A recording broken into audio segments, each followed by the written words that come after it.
অবশেষে স্বামীর অমানবিক নির্যাতন নিয়ে মুখ খুললেন কণ্ঠশিল্পী সালমা। সালমা বলেন, বিয়ের পর শিবলির শর্ত ছিল আমি আর গান বাজনা করতে পারবো না।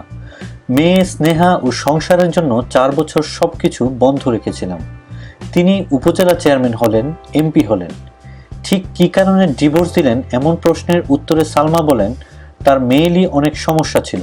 আমার ফ্যামিলির লোকজন গরিব বলে দেখতে পারতেন না, গান বাজনা করতে দিতেন না, আমি পড়াশোনা করি এটিও তিনি চান না। আলটিমেটলি তিনি সব রকমভাবে আমাকে হেনস্থা করেছেন। আমার মা বাবা পরিবারের সদস্যদের সঙ্গেও সম্পর্ক রাখতে নিষেধ করেছেন তিনি।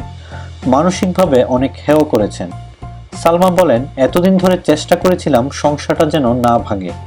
শেষ পর্যন্ত গান বাজনাও ছেড়ে দিয়েছিলাম শুধু তার সংসার করব বলে।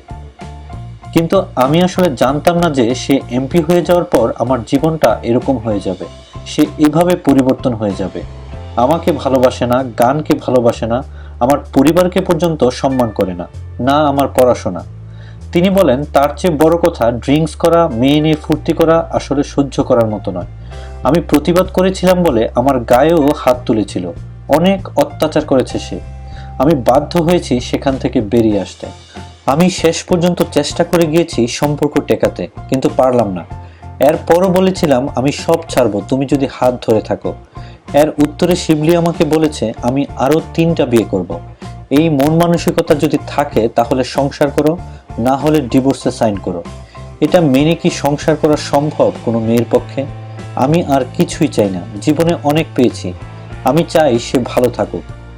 ডিভোর্সের সময় শিবলি সাদিক মোহরানার 20,01,000 টাকা বুঝিয়ে দিয়েছেন।